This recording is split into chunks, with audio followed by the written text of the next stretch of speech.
Assalamualaikum warahmatullahi wabarakatuh. Alhamdulillah, puji syukur kita panjatkan kepada Allah Subhanahu wa Ta'ala yang senantiasa memberikan kita kesempatan serta kesempatan terus menerus. Semoga kesempatan ini mampu kita gunakan untuk memperbanyak amal ibadah sebagaimana cita-cita Allah Subhanahu wa Ta'ala dalam memberikan kehidupan umat manusia.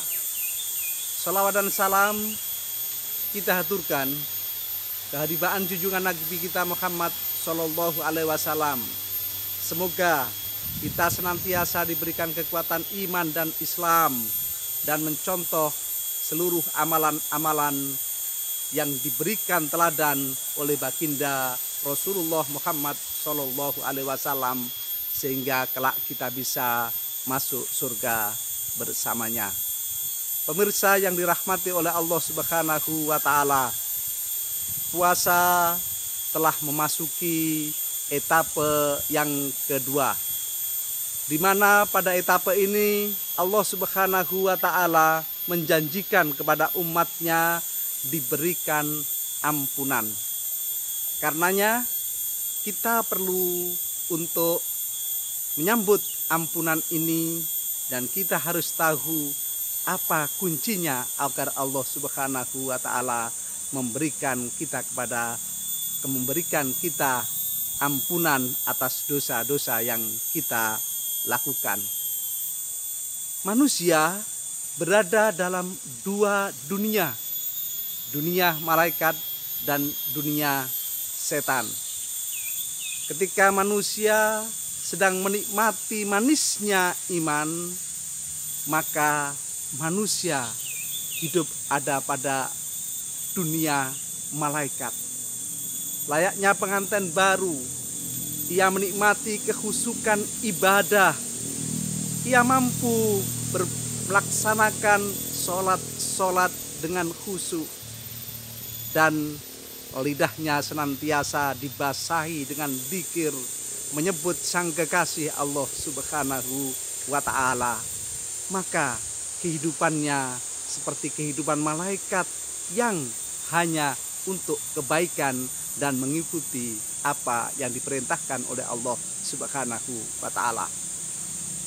Pada sisi yang lain, manusia akan masuk kepada dunia setan, di mana keimanan berada pada titik nol, sehingga hawa nafsunya menguasai dan perilakunya hanya untuk kesenangan dunia belaka, tidak menghiraukan apa yang diperintahkan oleh Allah, menyampingkan norma-norma yang berlaku di dalam kehidupan bermasyarakat, semaunya sendiri, seenaknya sendiri, tanpa menghiraukan kenikmatan orang lain, tanpa menghiraukan kehidupan orang lain. Sehingga lambat laun manusia itu akan melupakan kebaikan-kebaikan yang harus dilakukan karena sudah terjatuh dalam dunia setan. Karena itu, ketika seseorang melakukan maksiat, ketika seseorang melakukan kesalahan, maka ganjarannya atau akibatnya adalah dosa-dosa atau noda-noda yang menempel di dalam diri manusia. Dosa dan kesalahan itu membuat manusia menjadi gelap dalam berpikir. Dadanya menjadi sempit dan hatinya senantiasa gelisah. Sehingga ketakutan selalu dihadapi dan dihantui dengan kesalahan-kesalahan. Dan yang paling bahaya adalah kesalahan-kesalahan itu menjadikan hantu dalam kehidupannya, takut mendapat siksa adab dari Allah Subhanahu wa Ta'ala. Tentu saja Allah Subhanahu wa Ta'ala tidak akan membiarkan semua hambanya yang gelisah. Yang penting ia mau bertaubat, yang penting ia mau balik kanan, balik kepada jalan Allah Subhanahu wa Ta'ala.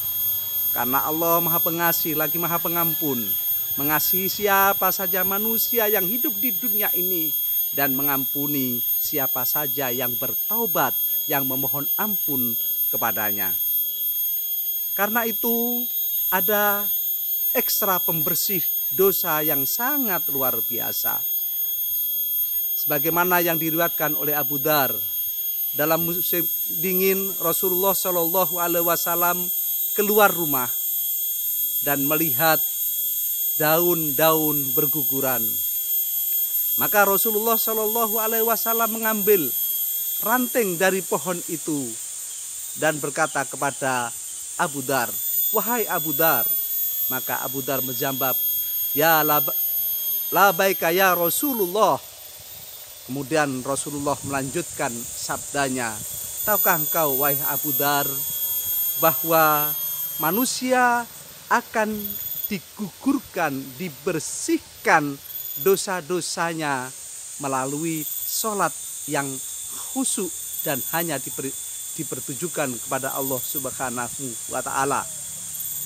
Bersihnya dosa itu seperti gugurnya, jatuhnya dedaunan dari ranting-rantingnya.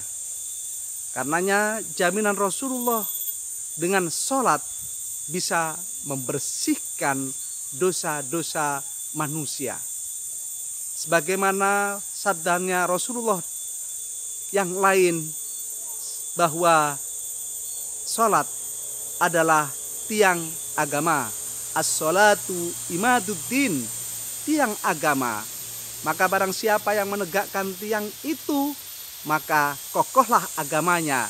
Dan manakala ia tidak menegakkan atau merobohkan tiang itu, atau sholatnya tidak ditegakkan, maka akan roboh rumah itu.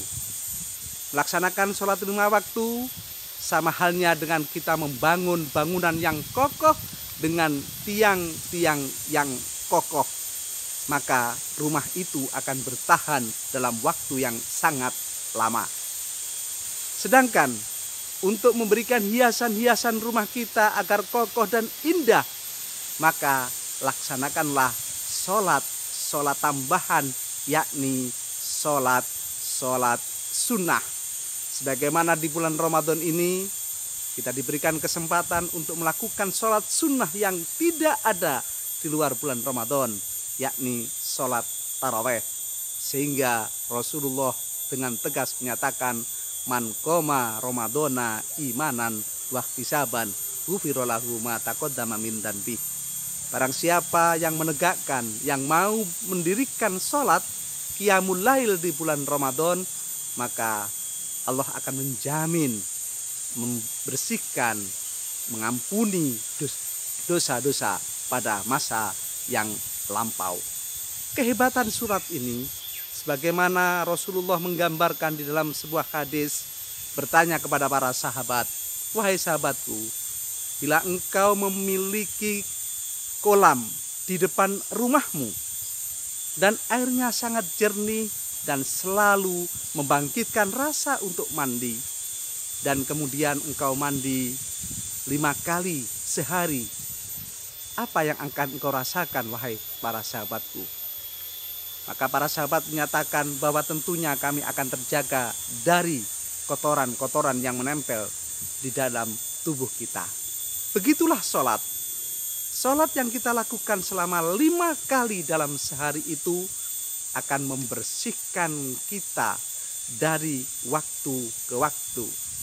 Sholat duhur membersihkan dosa-dosa yang kita lakukan selama waktu sholat subuh hingga waktu duhur. Sholat asar membersihkan segala dosa-dosa kita, kesalahan-kesalahan kita dari waktu duhur menuju waktu asar. Sholat maghrib membersihkan kesalahan-kesalahan waktu asar hingga maghrib. Sholat isya membersihkan dosa-dosa kita mulai dari sholat maghrib hingga waktu adzan isya. Dan sholat subuh, Allah membersihkan dosa-dosa kita mulai dari adzan isya hingga subuh. Dan apalagi di bulan Ramadan ini, antara isya dan subuh kita melaksanakan qiyamul lail, kita melaksanakan tarawih, sehingga ini menjadi ekstra pencuci pembersih dosa yang sangat luar biasa. Mari kita laksanakan sholat dengan riang gembira, agar Allah Subhanahu wa Ta'ala menyambutnya dengan riang gembira pula. Mari kita perbanyak sholat sunnah, agar kegelisahan hantu yang menghantui di dalam diri kita karena takut akan siksa Allah baik di dunia maupun di akhirat akan sedikit demi sedikit hilang dan akan berganti dengan suasana kegembiraan. Karena sholat yang kita lakukan sama dengan kita sedang berjumbu, kita sedang berdialog dengan Allah Subhanahu wa Ta'ala. Maka ketika kita sedang dialog dengan Allah dengan rasa gembira, maka kegembiraan itu akan menjadikan modal besar kita di dalam mengarungi kehidupan ini. Semoga Allah Subhanahu wa Ta'ala menerima sholat kita dengan niat yang betul-betul memang kita tujukan kepada Allah Subhanahu wa Ta'ala, sehingga puasa kita akan menjadikan ekstra pembersih dosa-dosa kita, dan kelak kita hari raya akan menjadi manusia-manusia seperti bayi yang baru dilahirkan dari perut ibunya yang tidak membawa dosa apapun. Barakallahu fikum. Assalamualaikum warahmatullahi wabarakatuh.